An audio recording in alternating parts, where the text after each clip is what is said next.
Hello guys, welcome back. ഇന്നത്തെ നമ്മുടെ വീഡിയോയിൽ 3 പിക്കിൾ റെസിപ്പീസാണ് ഉള്ളത്.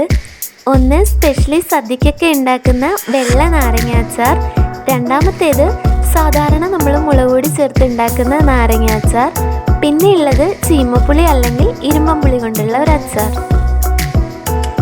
ആദ്യം വെള്ള നാരങ്ങ അച്ചാറിൻ്റെ റെസിപ്പി നോക്കാം.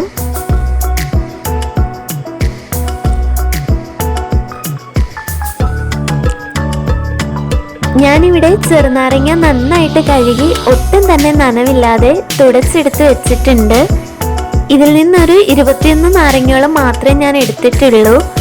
ഇനി ഈ നാരങ്ങയുടെ 2 സൈഡ്സും ഒന്ന് കട്ട് ചെയ്ത് മാറ്റണം. ഒരുപാട് തിക്കായിട്ടല്ല, ഇതേപോലെ നീളത്തിൽ തിന്നായിട്ട് കട്ട് ചെയ്തെടുത്തിട്ടുണ്ട്. കുരുവൊക്കെ കംപ്ലീറ്റ് ആയിട്ട് മാറ്റിയിട്ടുണ്ട്. പിന്നെ നാരങ്ങയ്ക്കകത്തുള്ള ആ ഒരു വൈറ്റ് സ്കിന്നും നീക്കിയിട്ടുണ്ട്. ഇനി ഇതൊരു ബൗളിലേക്ക് മാറ്റാം. 1 ടേബിൾ സ്പൂൺ ഉപ്പ് ചേർത്ത് കൊടുക്കാം. നല്ല പുളിയുള്ള നാരങ്ങ ആണെങ്കിൽ ഉപ്പിൻ്റെ അളവ് കുറച്ചുകൂടി കൂട്ടാമേ. ഇനി ഇത് നന്നായിട്ടൊന്ന് മിക്സ് ചെയ്തെടുക്കണം.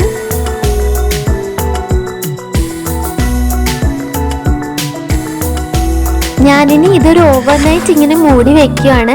നിങ്ങൾക്ക് അത്രയും ടൈം ഇല്ലാന്നുണ്ടെങ്കിൽ ജസ്റ്റ് ഒരു 20 മിനിറ്റ്സോളം റെസ്റ്റ് ചെയ്യാൻ വെച്ചാലും മതി.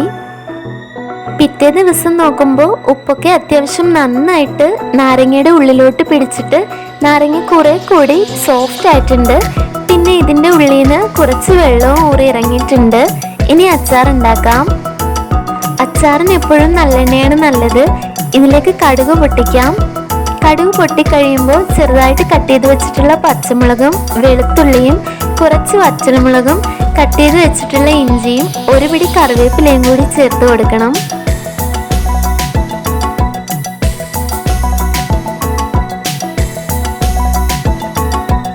ഇനി ഇതിൻ്റെ പച്ചമണമൊക്കെ മാറി നന്നായിട്ടൊന്ന് മൂത്ത് കിട്ടണം.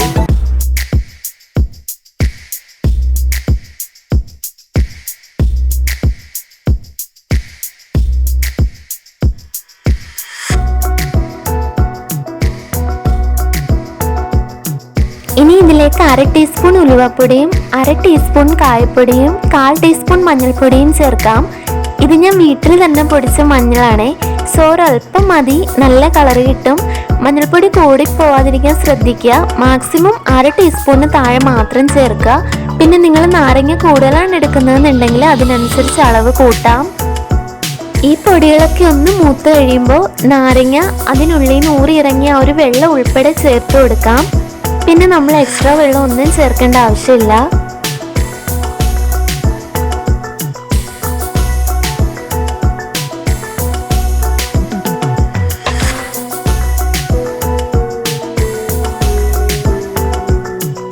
ഇനി ഇതെല്ലാം കൂടി നന്നായിട്ടൊന്ന് മിക്സ് ചെയ്ത് കൊടുക്കാം.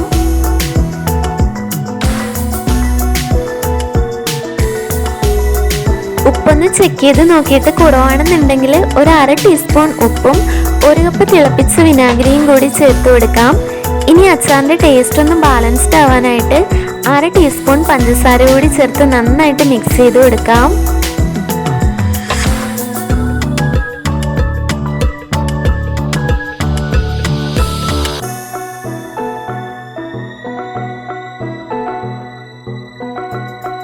ഇനി മൂടി വെച്ചിട്ട് ഒരു 3 മിനിറ്റോളം ലോ ഫ്ലെയിമിൽ കുക്ക് ചെയ്യണം.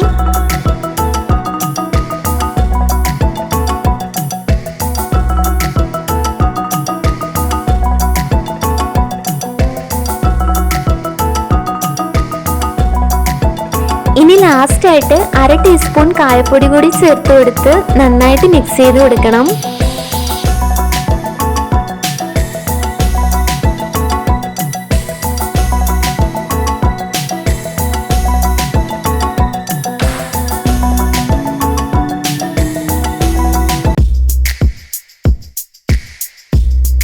നല്ല പുളിയും പിന്നെ എരിവും ചെറിയൊരു കയ്പും ഒരല്പം മധുരവും ഒക്കെ ചേർന്നുള്ള നല്ലൊരു ടേസ്റ്റാണ് ഈ വെള്ളനാരങ്ങ അച്ചാറിന്. ചോറിൻ്റെ കൂടെ നല്ലൊരു കോമ്പിനേഷനാണ്. അതുപോലെ തന്നെ ബിരിയാണിക്കും നല്ല പെർഫെക്റ്റ് സൈഡ് ഡിഷാണ്. ചൂട് നന്നായിട്ട് ആറിക്കഴിയുമ്പോൾ ഇതേപോലൊരു എയർ ടൈറ്റ് ആയിട്ടുള്ള കണ്ടെയ്നറിലേക്ക് മാറ്റാം. പ്ലാസ്റ്റിക് ബോട്ടിലോ ഗ്ലാസ് ബോട്ടിലോ ഒക്കെ യൂസ് ചെയ്യാം. പിന്നെ ബോട്ടിലിൽ ഒട്ടും തന്നെ വെള്ളത്തിൻ്റെ അംശം കാണാൻ പാടില്ല. ആദ്യം ഇതിലേക്ക് കുറച്ച് നല്ലെണ്ണ ഒഴിച്ചു കൊടുക്കാം. ഇനി ഈ നല്ലെണ്ണ കുപ്പിക്കുള്ളിൽ എല്ലാ ഭാഗത്തും ആവുന്നത് പോലെ ഒന്ന് ചുറ്റിച്ചു കൊടുക്കാം.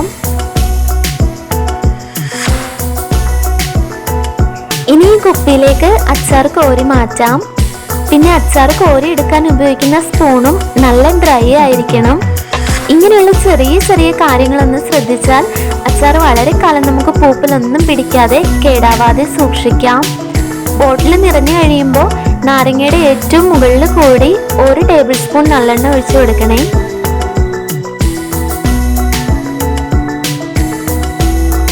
അപ്പോൾ ഈസി ആയിട്ട് ഉണ്ടാക്കാവുന്ന വെള്ളനാരങ്ങ അച്ചാർ ഈ രീതിയിൽ ഒന്ന് ട്രൈ ചെയ്ത് നോക്കണേ.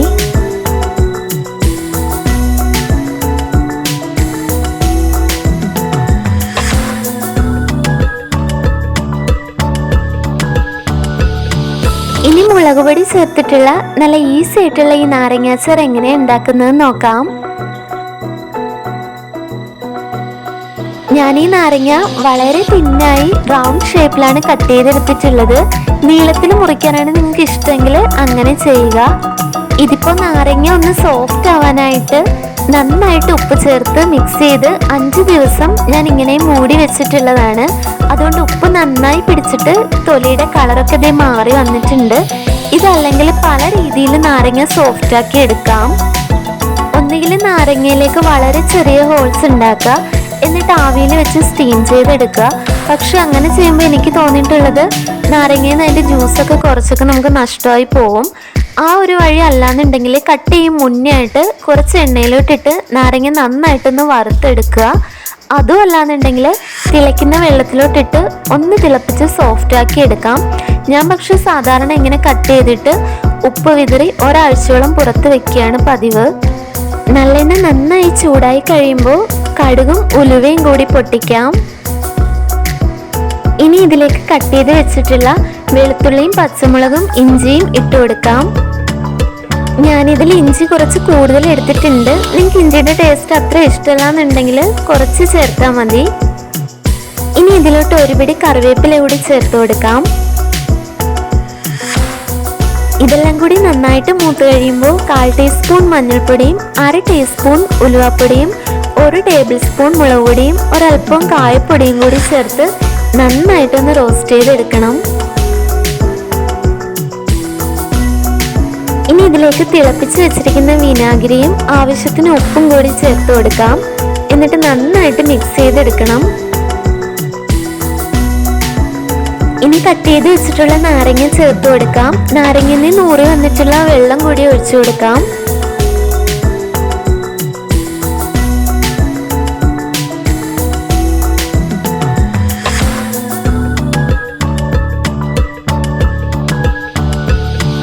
ഇനി നന്നായിട്ടൊന്ന് മിക്സ് ചെയ്ത് കൊടുക്കണം.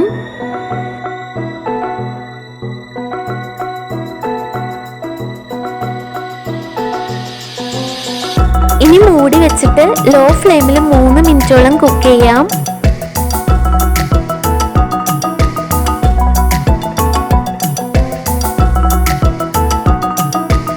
ടേസ്റ്റ് ഒന്ന് ബാലൻസ്ഡ് ആവാനായിട്ട് 1/2 ടീസ്പൂൺ പഞ്ചസാര കൂടി ചേർത്ത് കൊടുത്ത് നന്നായിട്ട് മിക്സ് ചെയ്യാം. എന്നിട്ട് ഫ്ലെയിം ഓഫ് ആക്കാം. വളരെ പെട്ടെന്ന് ഉണ്ടാക്കാവുന്ന നാരങ്ങ അച്ചാർ റെഡി ആയിട്ടുണ്ട്.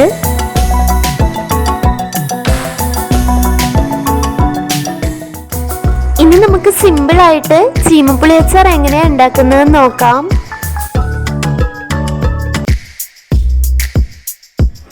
ആദ്യം ഈ ചീമപ്പുളിയൊക്കെ നന്നായിട്ടൊന്ന് ക്ലീൻ ചെയ്തെടുക്കണം. ഈ കാണുന്ന ബ്ലാക്ക് പോർഷനൊക്കെ അങ്ങ് കട്ട് ചെയ്ത് മാറ്റണം.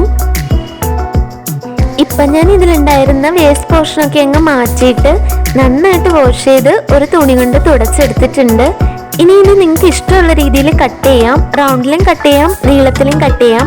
ഞാനിപ്പോൾ ഇതേപോലെ റൗണ്ട് ഷേപ്പിലാണൊന്ന് കട്ട് ചെയ്തെടുത്തിട്ടുള്ളത്. ഒരുപാടങ്ങ് തിന്നാക്കിയിട്ടില്ല. കാരണം ഇത് കുക്കായി കഴിയുമ്പോൾ പെട്ടെന്നങ്ങ് സോഫ്റ്റ് ആയി ഉടഞ്ഞു പോകാൻ ചാൻസ് ഉണ്ട്. കുറച്ച് കട്ടിയിൽ തന്നെ വേണം. ഇനി ഇതിലേക്ക് 1 ടേബിൾ സ്പൂൺ ഉപ്പ് ചേർത്ത് കൊടുക്കാം. 1/4 ടീസ്പൂൺ കായവും 1/2 ടീസ്പൂൺ മഞ്ഞൾപ്പൊടിയും കൂടി ചേർത്ത് കൊടുക്കാം. ഇനി ഇതെല്ലാം കൂടി നന്നായിട്ടൊന്ന് മിക്സ് ചെയ്തെടുക്കാം. ഞാനിപ്പോൾ ഇത് ഒരു ഓവർനൈറ്റ് മൂടി വെക്കുകയാണ്. അത്രയും ടൈം കിട്ടുന്നില്ല എന്നുണ്ടെങ്കിൽ 20 മിനിറ്റെങ്കിലും മാറ്റി വെച്ചാൽ മതി.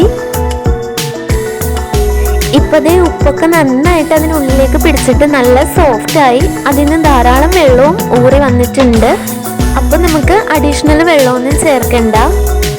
പുളി കുറച്ച് കൂടുതൽ അളവിലുള്ളതുകൊണ്ട് ഞാൻ ഇതേപോലെ വലിയൊരു പാത്രമാണ് എടുത്തിട്ടുള്ളത്. ഇതിലേക്ക് ഇനി നല്ലെണ്ണ ഒഴിച്ചു കൊടുക്കാം.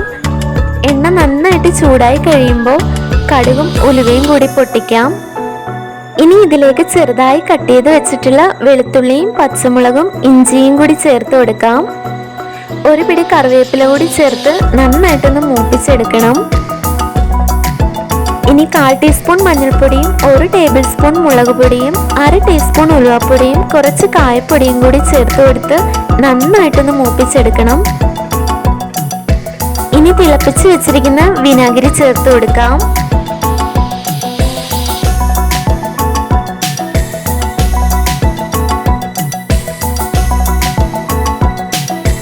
ഇനി 1/2 ടീസ്പൂൺ ഉപ്പ് കൂടി ചേർത്ത് നന്നായിട്ടൊന്ന് മിക്സ് ചെയ്ത് കൊടുക്കാം. ഇനി ഇതിലേക്ക് പുളി ചേർത്ത് കൊടുക്കാം. പുളി നൂറി ഇറങ്ങിയിട്ടുള്ള വെള്ളം കളയണ്ട, അതുകൂടി ഒഴിച്ചു കൊടുക്കാം.